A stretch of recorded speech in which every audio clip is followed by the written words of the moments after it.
அரசியலும் புரட்சியும் வறுமையும் இந்த மூன்றுக்கும் நடுவில் மலர்ந்த ஒரு காதல். வணக்கம், வெல்கம் டு ஜெரினா விலாக்ஸ். ஒரு இன்ட்ரெஸ்டிங் லவ் ஸ்டோரியை பற்றி பேசலாம் வாங்க. ஜெர்மனியில் பிறந்த ஜென்னி ஒரு பணக்கார குடும்பம்.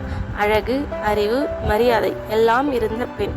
ஆனால் அவளோட மனசு விழுந்தது ஒரு ஏழை எழுத்தாளனிடம். அவர்தான் கார்ல் மார்க்ஸ். அவரோட வாழ்க்கை எளிது இல்லை. பணம் இல்லை, வேலை நிலை இல்லை, ஆனால் கனவு மட்டும் பெரியது. அந்த கனவுக்காக ஜென்னி தன்னோட சுகமான வாழ்க்கையை விட்டுட்டான். குழந்தைகள் பட்டினிப்பட்ட நாட்கள், வீடு விட்டு வீடு மாறிய கஷ்டங்கள். அவங்க வாழ்க்கை முழுக்க போராட்டம்தான்.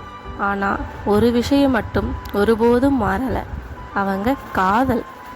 நீங்கள் இருந்தால் போதும்னு ஜென்னி சொன்னால் அதுக்காகத்தான் இன்றும் இந்த காதல் கதை வரலாற்றில் உயிரோடு இருக்கு. இது போல சுவாரஸ்யமான அடுத்த ஒரு வீடியோவில் உங்களை வந்து சந்திக்கிறேன். இந்த வீடியோ உங்களுக்கு பிடிச்சிருந்தா லைக் பண்ணுங்கள், ஷேர் பண்ணுங்கள், ஜெரினா விலாக்ஸை சப்ஸ்கிரைப் பண்ணுங்கள். தேங்க்ஸ் ஃபார் வாட்சிங்.